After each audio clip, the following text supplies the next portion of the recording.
A very good evening to you all. Thank you for joining us for the UBC News tonight, this 31st day of January 2026. My name is Wadulo Arnold Mark. Dorothy Namayomba is on sign language. Without further ado, let's take a look at the headlines and then get straight into the bulletin.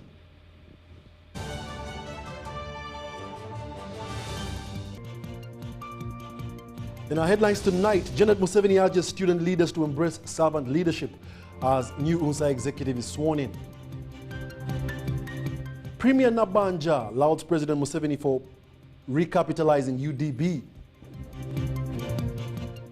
Schools commend the competence-based curriculum following the 2025 PLE results to release. And Day Biopharma unveils gene therapy breakthrough for sickle cell disease.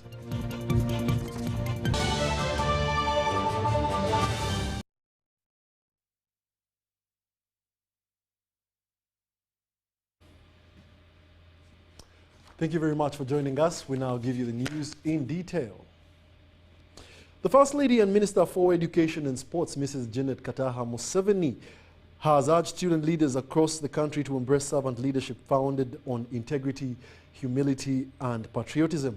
Mrs. Museveni was speaking at the swearing-in ceremony of the 36th Uganda National Students Association, the 15-member National Executive Committee led by Sheila Aine Mbabazi, and the handing over ceremony by the outgoing 35th National Executive Committee led by Wilson Mugazu. Let's take a look.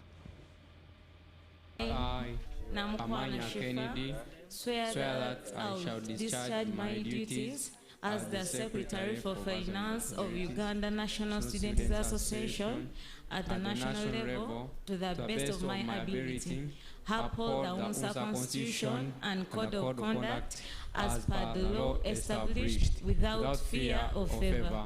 So help me God. The ceremony held at State House Nakasero was themed Renewed Student Leadership for Peace, Integrity and Values.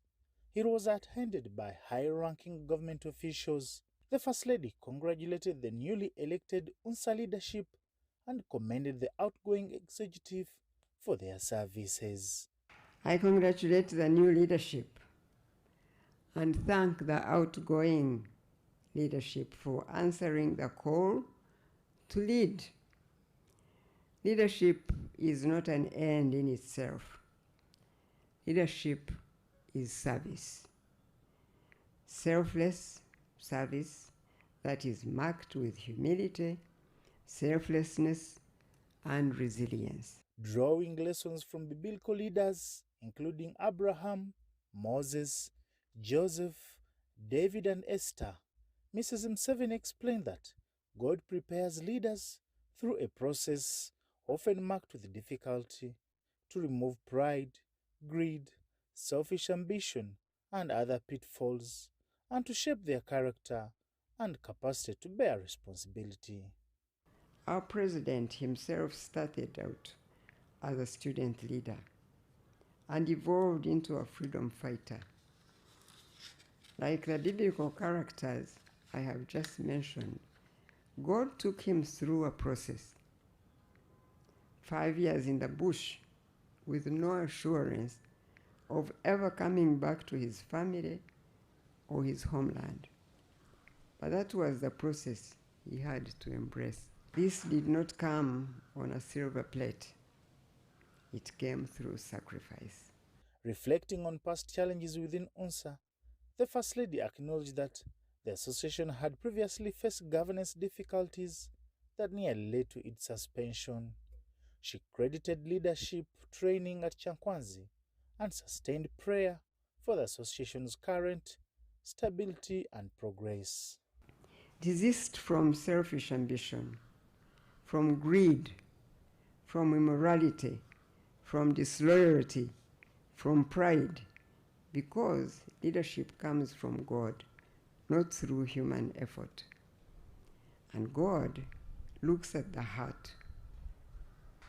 But I also took time to pray for UNSA specifically and for all students, university students especially. I have had reports that UNSA now has settled.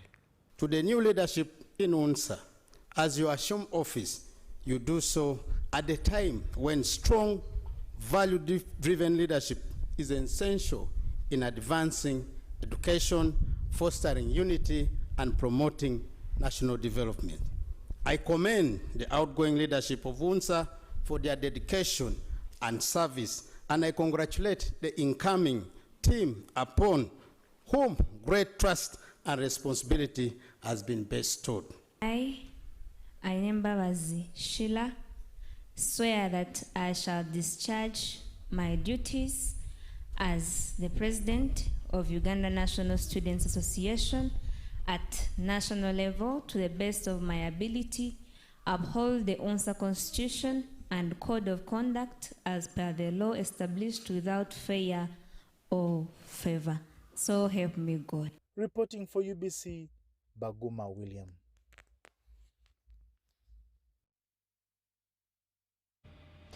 And in more UBC news tonight, the Vice President, retired Major Jessica Lupo, has reiterated the government's dedication to restocking livestock for families in the Teso, Lango and Acholi sub-regions.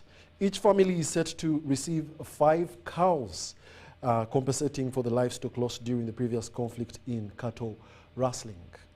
This announcement was made during the Priestly Silver Jubilee celebrations of Reverend Father Dr. Robert Amoni Ochen at Olianai Village, Wera sub-county in Amuria district on Saturday, January 31st, 2026.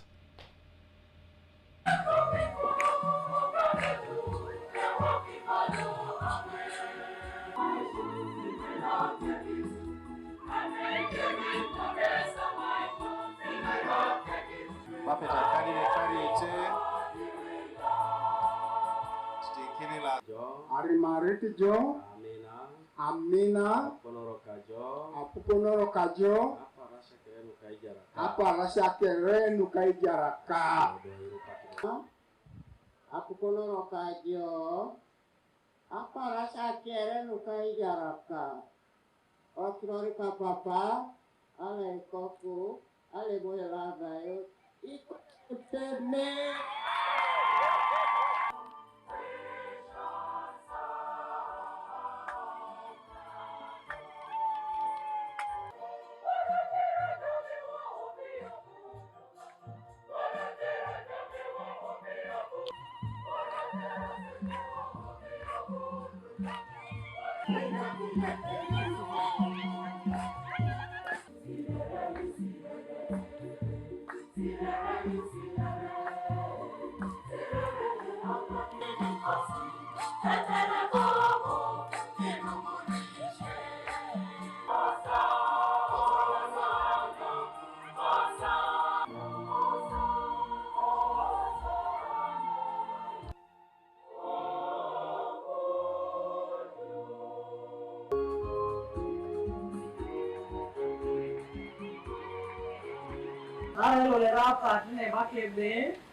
This is the day that the Lord has made, that the Lord has made. We will rejoice, and be glad and be glad. Can you, sisters and brothers, please. Let's come.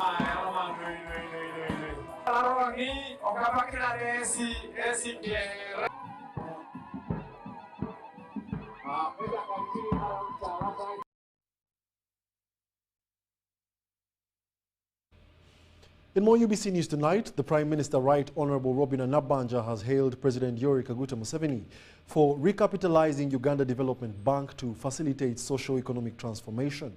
She was presiding over the passing out of the first cohort of Uganda Development Bank employees who have been undergoing a one-week transformative and leadership development training at the National Leadership Institute in Chankwanzi.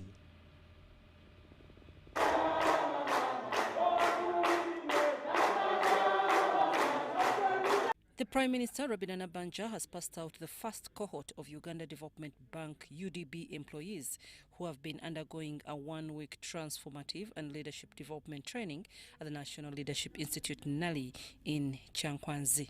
The Premier says that the training of the Uganda Development Bank employees is necessary to ensure that they are ideologically oriented. She appealed to civil servants to love their country as they deliver services to the people. It has come at a time after government of Uganda has adopted the 10-fold growth strategy with a goal of growing the size of our economy from 61.3 billion US dollars to 500 billion US dollars by the year 2040. Nabanja says that by recapitalizing Uganda Development Bank, the NRM government is availing cheap and affordable money for the private sector to invest and create jobs for Ugandans. Nabanja says that low interest rates for capital are a prerequisite to the country's socio-economic transformation agenda.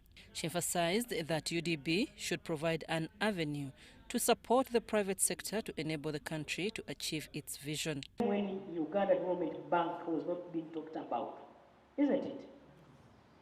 And it was revamped because we need cheap money. We cannot depend on commercial banks. Our private sector needs cheap money to do business. And so, the private sector needs patient capital with low interest rates, hence the creation or the revamping of UDB. The Managing Director, Uganda Development Bank, Dr. Patricia Adong Ojangole, says that the training is purposely conducted to help the employees focus on serving the people. For the vision and the support and providing an enabling environment that helps some of us to implement our mandate, and also to our shareholders, the Minister of Finance. And I'll use the opportunity to thank you in person for supporting the bank acquire the additional funding that the bank got last year. We will,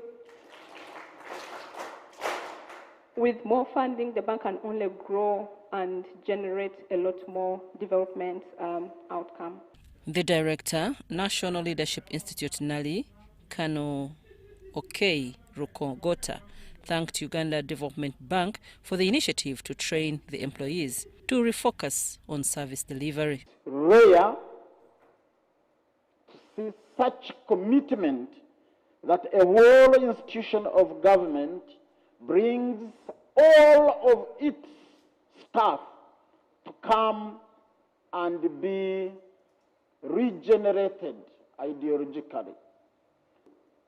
And we look forward for continued interaction with you, because you can only get ideologically clear by continuously engaging in ideological discourses, even ideological struggles.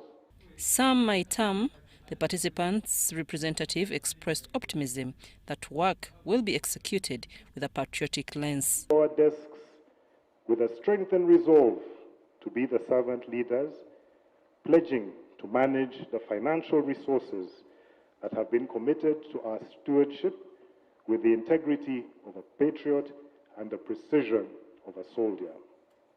We pledge that these lessons from the course will not sit idle in our notebooks, but they will reflect in our actions as leaders who are disciplined, convicted, accountable, and fiercely committed to delivering on our historical mission.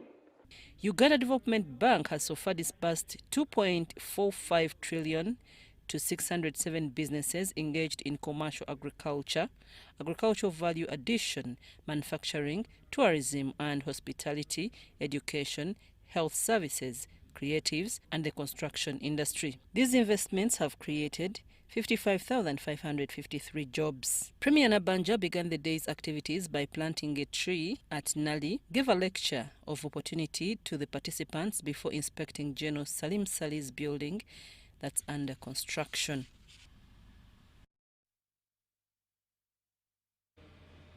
Teachers and pupils of Teso Boarding Primary School in Soroti District have joined the rest of Uganda to celebrate excellence in primary leaving examinations. They attribute this commitment, discipline, and adaptation to the new primary school curriculum. The school's resident director, Richard Omo says that it also took motivation of teachers to register success compared to the previous examination year. Henry Okrut reports. The usually quiet compound of Teso Boarding Primary School in Soroti burst into life as news of an exceptional PLE performance filtered in. Teachers danced alongside candidates as school managers posed for selfies. Out of 83 candidates who sat for the 2025 primary leaving examinations, 56 passed in Division 1, 26 in Division 2, and only one pupil obtained Division 3. This was an improvement from the previous year when only 20 candidates made it in Division 1. We did a critical analysis of the previous PLE results for 2024 to identify the errors, some of the weaknesses, some of the factors that could have made our children to not to do well. So when we looked at that, we were able to identify a number of them, and that enabled us to prepare well for 2025. Behind the jubilation lay a story of reflection, reform, and resilience. I have been here personally to ensure that things are running on well. What is needed in class is provided. The teachers are paid in time. Outdated textbooks were replaced, teaching methods refreshed, and teachers retooled, all done to align with UNEB's new assessment model, where a lot of reasoning is required from the candidate or the participant. But also what is required for academics, I provide, for example, when they want to examinations, I provide all those requirements. So we also had to adjust our setting immediately upon understanding the new format of UNEB assessment. As music played and cameras flashed, the celebration became more than a party. It was a statement that with teamwork, preparation, and belief, excellence is achievable.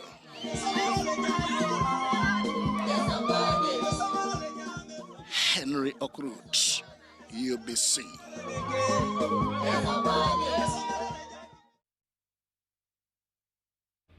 Congratulations to those good folk in Teso sub-region. In more news, as Uganda heads towards the elections of LC3 chairpersons, town council mayors, and other positions scheduled for 4th February 2026, residents of Rusherere Town Council in Chirugura District have appealed to President Yoweri Kaguta Museveni and the Chief of Defense Forces, General Muhoozi Kainerugaba, to ensure that the army is not involved in the electoral process. The residents cited recent elections in which the presence of the army allegedly intimidated some voters and discouraged them from participating. And these remarks were made during a press conference organized by the Rusherere Town Council mayoral aspirant Amos Matsiko. Now, Matsiko thanked the people of Kiruhura for voting President Museveni and urged them to maintain peace and calm during the remaining electoral activities. We hear some information from different groups saying that the army will be involved in our election or elections. So I call upon the people who are responsible, in fact, to control their emotions. Because yes, the army must be here, must be with us to keep peace, and the police to keep peace and the order. But then people, the common people, they fear the army, the soldiers. So let them come. They are free to come and witness, but not intimidate and fight against people who are supporting. They are intimidated a lot, because very many people didn't vote. because of intimidation. The army came and intervened. So we are requesting them actually not to come, if possible. Let them remain there and we exercise our election until we finish. There is no problem. We don't have to fight because the Shere Town Council need a person who is very cooperative with people, a very person who has a social capital. Our town council is in a bad condition. We need some streets. The town needs light. Then we don't have workers here to clean the town. So as young people of NRM, we are here to condemn what is happening in Orishere. We request the president, who is the commander-in-chief, order the army out of this election. Take action on people who are speaking words like Omwiru and Omuhima, because we shall not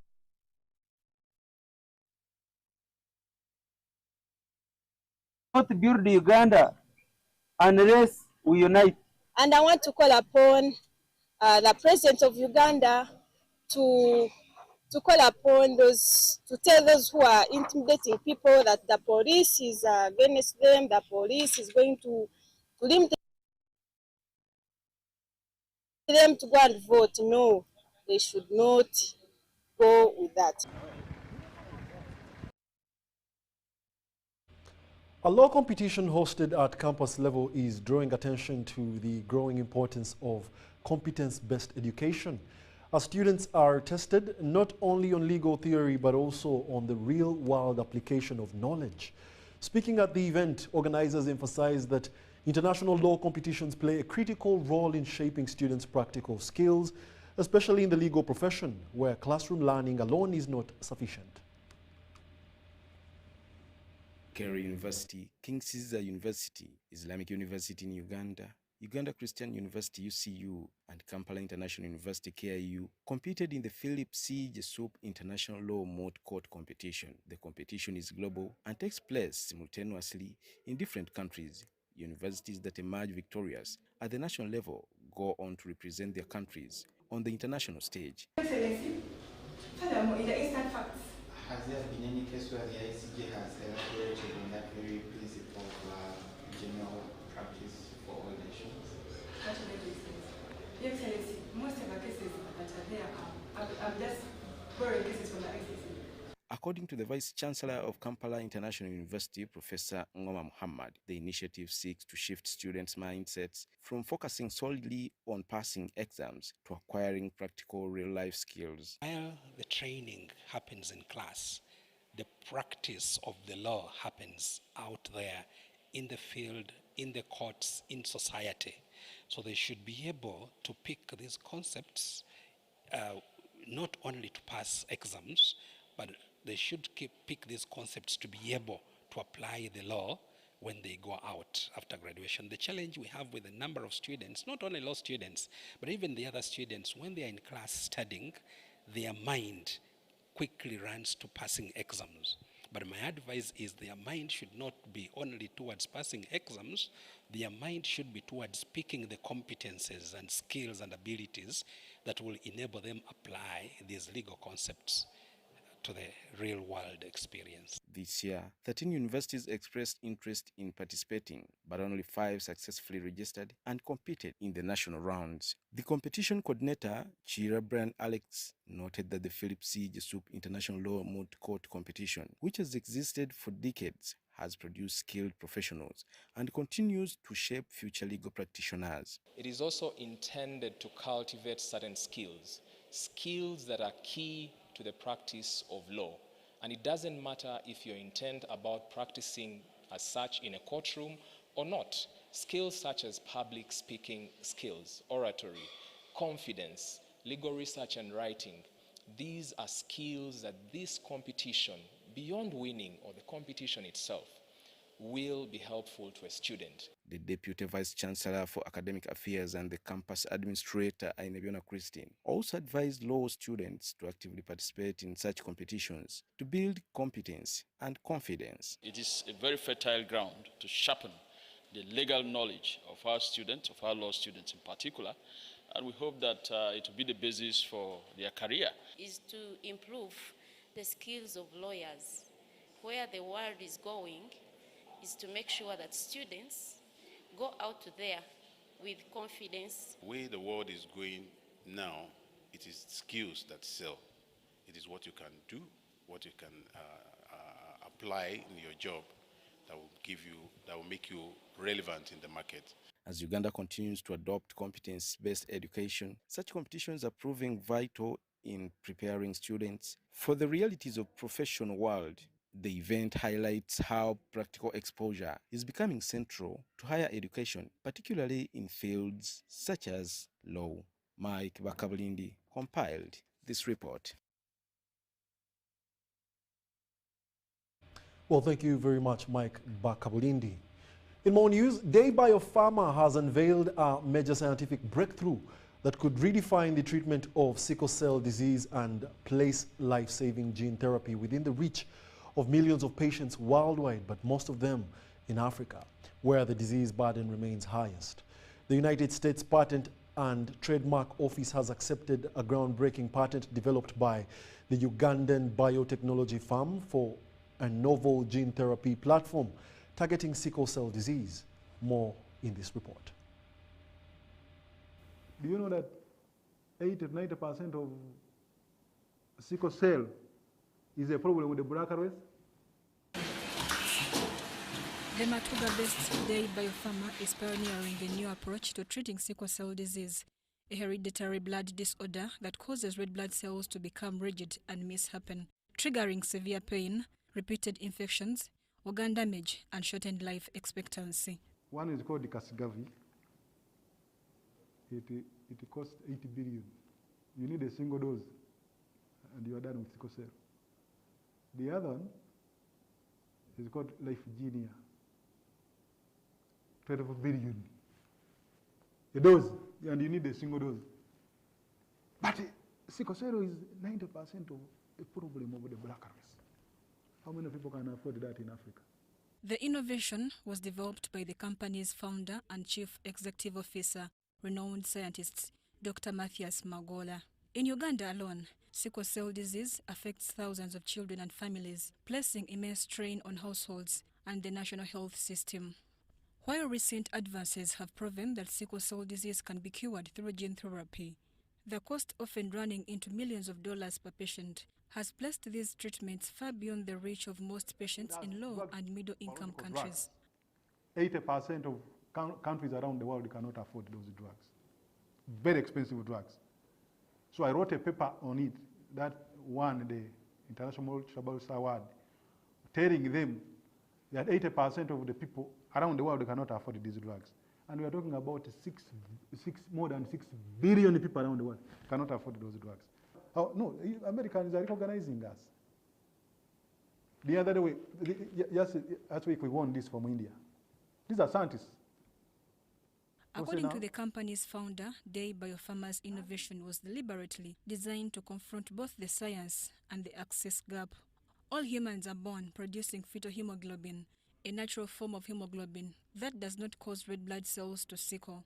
This protection is normally switched off about 6 months after birth, when adult hemoglobin takes over and symptoms begin in people with sickle cell disease. Rather than repairing their defect gene in each individual patient, Day Biopharma's CRISP-based approach keeps fetal hemoglobin switched on by targeting a universal genetic control switch. We are touching lives at a global level. People need our services. Because when we talk of some of these products, it cuts across. Look at Alzheimer. Alzheimer is not a problem. It's less in the black race. You know where it hits. Shared by all humans, this allows the treatment to be standardized rather than personalized. This innovation was designed to solve not only the biology of sickle cell disease, but also the access problem. Dr. Magola explains. The company estimates the approach could reduce the cost of gene therapy by more than 95%, potentially making curative treatment affordable for public health systems across Africa. With the preclinical studies underway, Day Biopharma says it is engaging regulators and research partners as it moves toward human trials, offering new hope to millions living with sickle cell disease. Now, we are sitting with more than 100 patents that we've been able to file in the US. So some have already been published by US Patent Office, others are still under review. We believe if you value the company today, the valuation will be much higher.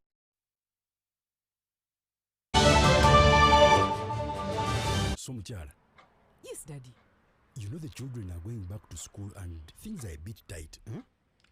For now, why don't you take half of the fees to junior school, and for the school van contribution, we shall pay later. Huh?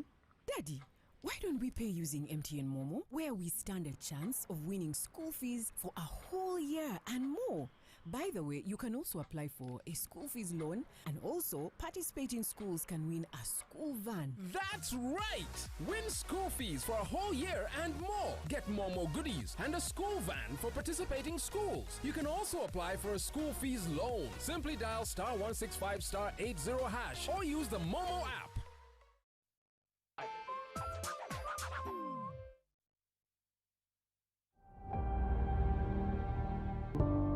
Unisteel Investment Uganda Limited, shaping the future of steel in East Africa and beyond. With an investment of over $100 million and a production capacity of 300,000 metric tons per annum, Unisteel is setting new standards in steel manufacturing. At our state-of-art facility, we produce TMX rebars, branded Unis TMX 500 CWR, and high-quality wire rods using only imported virgin steel billets. Every batch is tested and tracked for unmatched quality assurance. Our steel powers the region's most ambitious projects, from dams, skyscrapers, to bridges and beyond. Unisteel, superior quality, trustworthy choice. Step into elegance. Step into confidence. Step into La Vie Boutique, located at Grand Imperial Hotel, Shop 6 and 8, right behind Bank of Uganda. La Vie Boutique brings you high-class corporate and casual wear for men, from sharp designer suits and crisp shirts to stylish casual t-shirts, tracksuits, shoes and accessories. We've got everything to make you stand out. Call us on 0772 419 181 or 0705 555 558. La Vie Boutique, where class meets style. This is our home, our land, our Uganda. From the rolling hills to the busy streets, from the farmers in the fields to the students in classrooms, we are one people. Elections are a time to choose our leaders, not to fight our brothers and sisters. When violence enters the ballot box, the future of our country is wounded. But when peace leads the way, our nation grows stronger. On election day, choose unity over diversion, respect over hatred, and dialogue over distraction. Love your country, protect your fellow citizens, stand for peace, and say no to electoral violence. This message is brought to you by the Global Election Observation Mission, GEOM, in partnership with the Uganda Electoral Commission. Informed citizens, strong nation.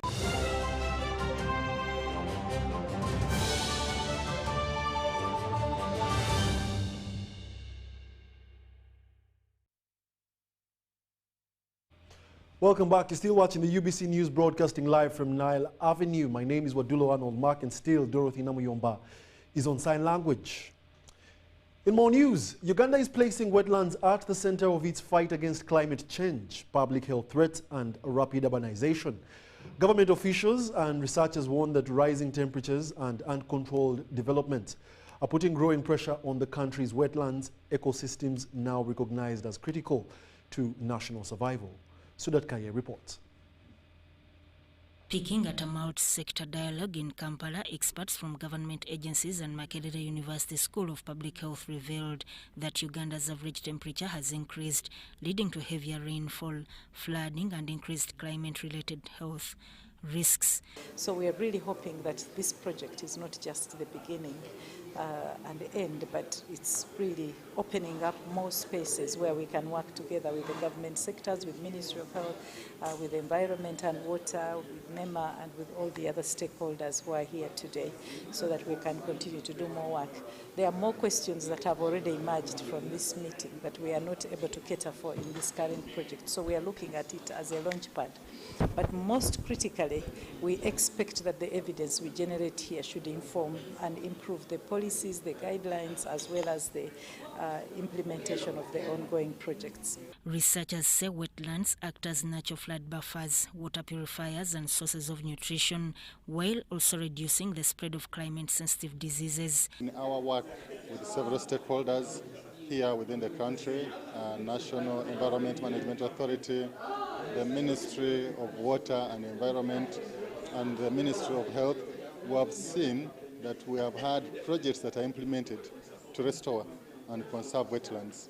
But many times we do not go ahead to try and evaluate what are the health impacts of those projects.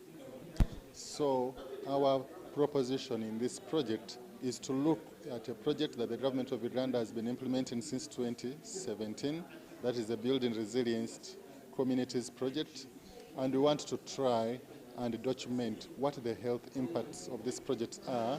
Government is now working to measure carbon stored in wetlands, a move expected to unlock climate finance that could support local communities. For us, climate change is a challenge of managing risks. So risks for people, you might say those living in the wetlands or those living in the floodplains, risks for freshwater resources, risks for infrastructure, and risks for our own well-being. And any attempt to address those risks is what makes wetlands a central pillar. Urban planners warn that wetland encroachment remains a major cause of flooding. So it is us government to define what kind of agriculture is required or expected in these places, and we give them guidelines. If you want to do vegetables, these are the areas you can grow your vegetables, and this is how it can look like. These efforts fall under the Win-Win in the Wetlands for Climate Resilience project running from 2025 to 2029, aimed at scaling health, social and economic benefits of wetlands. Sudat Kaye, UBC News. Thank you very much, Sudat Kaye. Now in more news, Uganda ranks among the top 2 countries in the world with a youthful population, in contrast with Niger, estimated at over 73% under the age of 30. However, the inclusion of this demographic in planning and decision-making, particularly in governance, remains low. I had a chance to interview several budding youthful leaders to get their take on why it matters for young people to have an active seat on the table. Calling on government to include them more holistically in matters of national importance. They say that despite the creation of leadership positions for youth in the legislature and local governments, their ideas remain overshadowed. And there appears to be a threshold age at which one is deemed useful in shaping the country's direction. If you can give an example of the Parliament of Uganda, so many youth topics and bills have been fronted on the floor of Parliament, but all you see, these are, all generations coming and debating and giving their views. You have never had the Honorable Speaker saying, let's hear from the MP representing Youth Central. Let us hear from such MP representing the youth to hear their views. These young adults point to the low quality of education in Uganda, especially in rural areas, and the lack of clear mentorship structures from the current leadership as key contributors to graduate unemployment and other key sectors. One time I was having a conversation with the executive director of UCC, and he was telling me in their times when they were still young, they had a lot of people that were mentoring them. That's why those days, like back then, 2000, 2004, a number of people that were taking up most of the spaces were young. They were in their 30s, early 30s, late 20s. But right now, the rate of mentorship has decreased. Why? Because someone will feel like if I mentor her, in the end, she'll come up and take up my seat. Uganda's youth leadership spans 5 dedicated members of parliament and 9-member youth councils at every local level, forming a nationwide pipeline under the National Youth Council Act of 2024 as amended. However, these roles remain in the shadows and are highly politicized with limited tangible influence. That's why I said we are just looked at as statistics, as numbers. We are just important in being mobilized for elections and voting for the senior members of this country. Even when we participate in political parties or there are different structures that are just for the youth, so it does not reach the final decision-making bodies because of the barriers that we get along the way. These young minds are calling on the youth under the age of 35 to equip themselves with vast amounts of data and knowledge about Uganda and other countries as they continue to challenge the status quo. A useful youth is one that is informed. So one thing that the youth should do is to acquaint themselves with the knowledge that they need. If you are a youth in Uganda and you are barely concerned with what is happening in our country, you do not even know anything of the Constitution, you do not know your rights, you do not know your duties as a citizen, then how then would you demand for a place at the table? Or how then would you advocate for what is best and suit for the youths in our country? So first things first, we need youths that need to move away from a chilled vibe. With just 74 years remaining until the year 2100, which is the beginning of the 22nd century, Uganda has the potential to leverage its young population to transform into a first world nation. However, this will require increased levels of nationalism, readjustment of some priorities, deliberate youth inclusion, and robust governance structures to realize this dream. Wadulo Arnold for UBC News. Schools across the country continue celebrating Friday 2026 PLE results release with teachers and parents thanking government for the new curriculum. The competence-based curriculum introduced by government is said to have helped learners think critically and excel in exams. There was jubilation at the Uganda Government Upper Prison School as inmates celebrated strong performance in the 2025 primary leaving examinations. A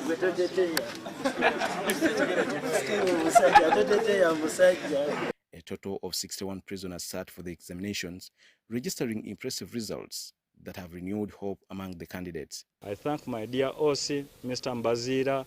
I thank my headmaster, my fellow pupils who have helped me concentrate. I also want to thank my parents for the continued prayers they have been praying for me. Happy that our PLE results are back, and my God helped me. I have got 8 aggregates. Gilbert Nwamanya, the head of schools at the facility, says the atmosphere at the prison is upbeat following the results. I want to appreciate those ones who have supported us, especially the Commissioner General for the continued support and guidance, the officers in charge, that is Upper, Zero Mini Prison, and other stations where we get candidates. Of 61 candidates, 4 passed in Division 1, 27 in Division 2, 13 in Division 3, 5 in Division 4, and 9 failed the exams. In another remarkable achievement, all 9 candidates from Ngora School of the Deaf in Ngora District passed their primary leaving examinations. According to Stella Patience Atim, the head teacher, 4 pupils scored Division 2, while 5 attained Division 3, qualifying all of them for secondary education. They only passed in Division 2, and this is very, very good for a child with hearing impairment. I attribute all this to the commitment from teachers and the learners. Meanwhile, there was excitement at Ellen White Bright Future School in Semto Town Council, Nakaseke District, after the school emerged the best performer in the district.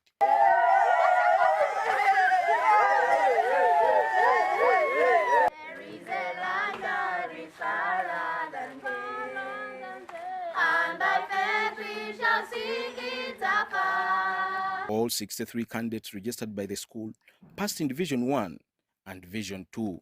The school director, William Mubanda, attributed the success to a supportive learning environment and commended government for creating favorable conditions that enable private investors to support education. Very, very happy and thanking the Lord so much that our results for 2025 PLE were released and came out safely. Our children passed all well. We passed in Division 1 and 2 only. We don't have any third grade, fourth grade, or any other grade. So we thank the Lord for that. However, all through all the storms and whichever challenges that we have passed in last year, so we managed to still perform very good. Similar celebrations were reported at Alpha and Omega Salama Kasoga School in Mukono District, where all 32 candidates passed in first and second grades. School management praised the school collaboration between teachers, parents, and learners as pupils cited discipline, teamwork, and commitment as key factors behind their success. Sanyufu nnyo eri abasomesa aba Alpha and Omega. Omusingi gwe bawadde omwana wange simanyi kiki kye ndibasasula kubanga omwana wange akoze first grade. Our students of 2025 have passed. We only got the first and second division. We are so excited.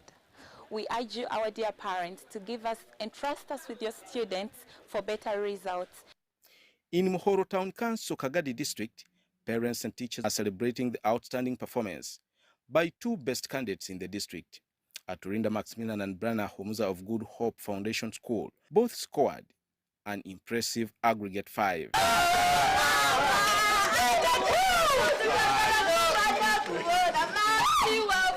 That the success of Good Hope, it has always been like that. I've had my teachers permanently here without changing them. They are dependable, they are qualified, and they have been here since I started the school. Teachers were really in for him, and the teachers were hardworking and did everything, guided him very well, gave him every piece of advice he wanted.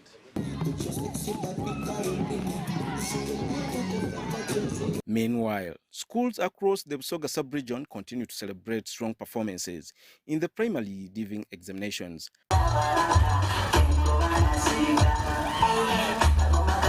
At Eastview Junior School, Musita, the school director, Mwanika Nathan Dabanji, praised God for the success and attributed the victory to discipline among learners and the commitment of the teaching staff. We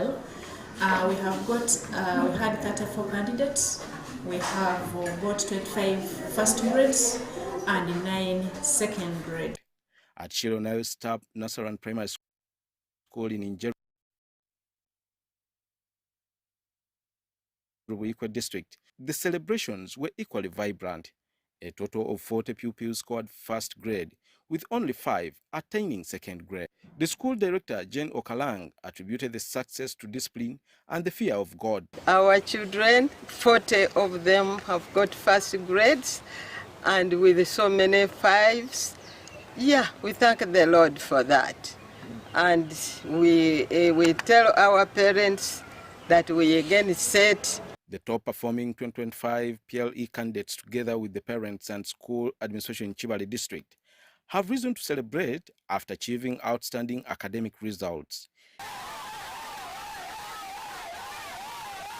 Jimmy Mugabe, the head teacher at Trustway Schools in Chibale District, revealed that a total of 70 candidates from the school excelled in first and second grades. Thank you very much, those who have been praying for us. We thank the religious leaders because they also came at school and prayed for these learners. At Chireka Grammar Primary School, celebrations erupted as pupils achieved results in the first and second divisions.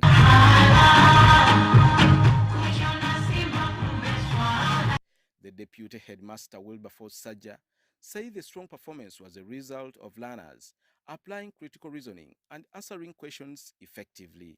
Also follow what UNEB is following. Otherwise, we are already following the competence-based curriculum, and we keep on having seminars. We also bring outsiders. We conduct seminars, workshops. At Ridgeway Grammar School in Kazo, it was a moment of pure joy as teachers and learners danced with excitement, celebrating the outstanding performance of over 100 pupils. The headmistress Nanyonjo Barbara attributed the success to divine support. Our children have performed so well.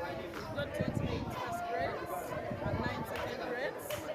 Indeed, good. The performance has been so good. We thank God for a good performance. Our teachers have worked hard. They've worked so hard. Meanwhile, at Good Times Kawala, Principal OHT Ronald Impaji highlighted that teamwork played a key role in the pupils' achievements, which resulted in over 100 first grades. Out of the 230 pupils who sat, 96 of them got Division 1, the others are in second grade apart from the main. So we congratulate them upon that performance. I thank the parents for paying school fees, for putting trust in us. Teacher of Broader Vision School says the new curriculum policy, which allows children to actively participate, has helped them fully understand and practice what they learn. Parents and children expressed their joy, and the head teacher donated a bowl in celebration. Abana bange nze ndi Nalongo natuuziza Waswa ne Kato. Waswa yafunye Kato yafunye 5, Waswa yafunye 6. Abana 5 mwomu era abana baffe bonna 5 mwomu bayise bulungi banange twebaza Mukama ku director waffe Father George William Semmombwe. Era nebaza abazadde bonna okutuwanga abaana wano Broader Vision. Nebaza n'abasomesa Broader Vision bane mwebale nnyo mwebalire ddala tuwa Katonda ekitiibwa. At Southwest Junior School in Bwerenga, parents, teachers and students also celebrated the excellent performance of the school.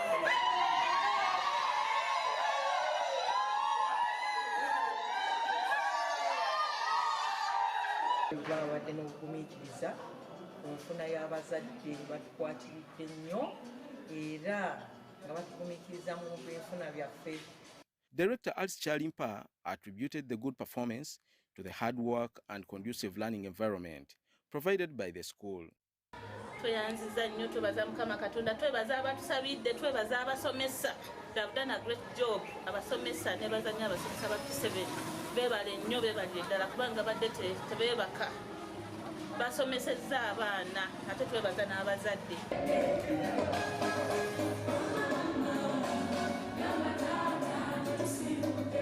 A section of learners who sat for last year's primary leaving examination at various schools in Rukunjiri district are celebrating their success. We got 63 in the first grade and then 84 in second grade. Thank God for this performance. We had 41 candidates out of 41. All 41 candidates came in first grade. In Mbale City at Ashton Junior School, head teacher Isaac Noor reported that 40 out of 41 pupils scored grade 1 with only 1 in grade 2, credited the success to teachers' hard work and strong parent-school collaboration. Wonderful performance this year. We registered 41 candidates and 40 scored aggregate, scored first grade and 1 missed. Yeah, the performance has been the best. At Teresa Day and Boarding Primary School, head teacher Mafabi Sarah said 15 out of 45 candidates scored grade 1 and 20 scored grade 2, appreciating the efforts of teachers and parents in supporting the learners. A number that sat 2025 with 35 children, and we had 15 as first grade and 20 second grade. Our best got 7, and that was Nina Nabkonde. So, Muchara. Yes, Daddy. You know the children are going back to school and things are a bit tight. For now, why don't you take half of the fees to junior school, and for the school van contribution, we shall pay later. Daddy, why don't we pay using MTN Momo, where we stand a chance of winning school fees for a whole year and more? By the way, you can also apply for a school fees loan, and also participating schools can win a school van. That's right! Win school fees for a whole year and more. Get Momo goodies and a school van for participating schools. You can also apply for a school fees loan. Simply dial *165 *80 hash or use the Momo app.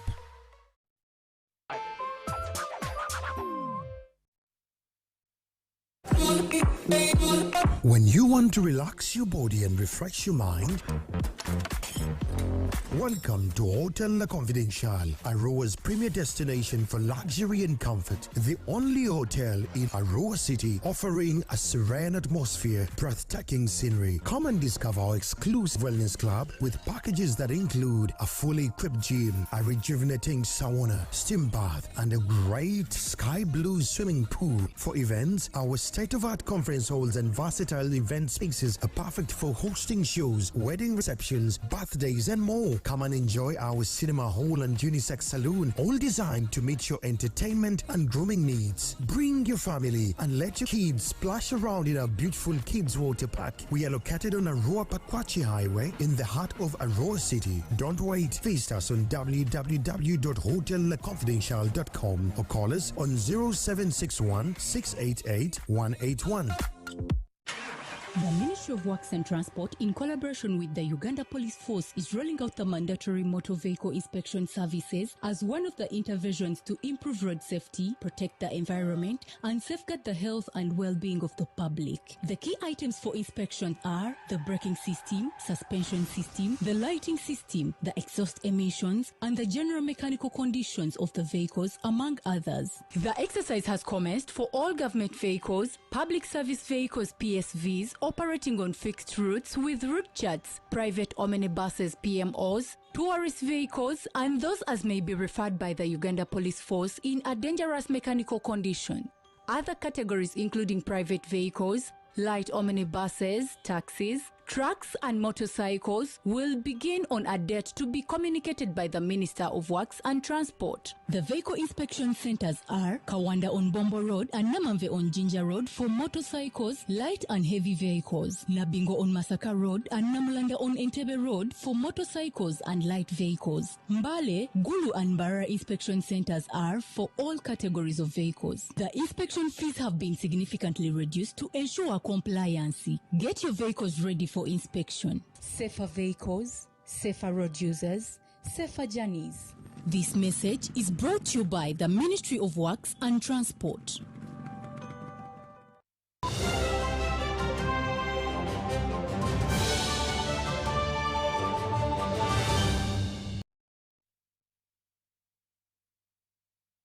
Welcome back to still watching the UBC News Tonight, broadcasting live from Nile Avenue.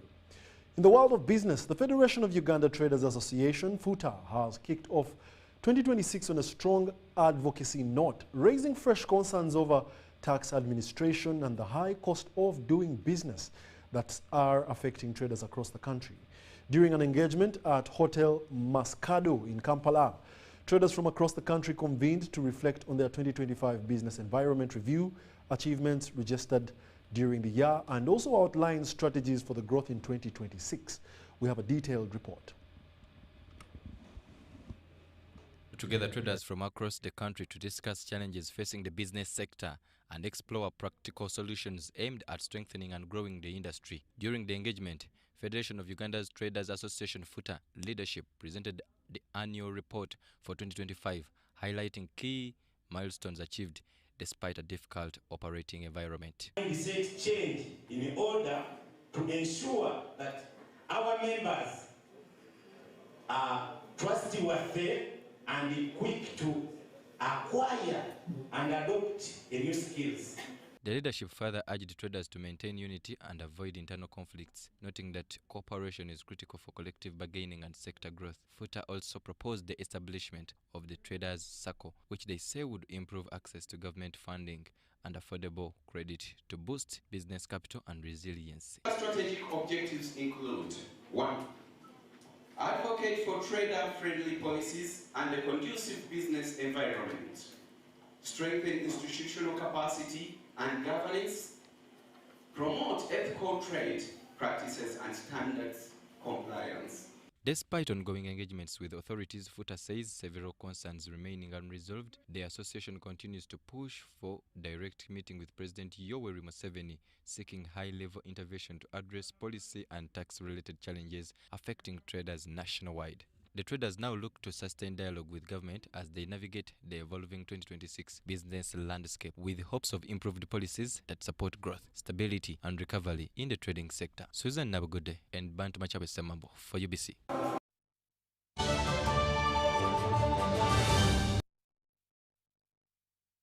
And that brings us to the end of UBC News Tonight. It's 2100, 2 minutes past the hour of 2100. My name is Wadulo Arnold Mark, and Dorothy Namuyomba is on sign language. Do join us at 10 o'clock for another bulletin.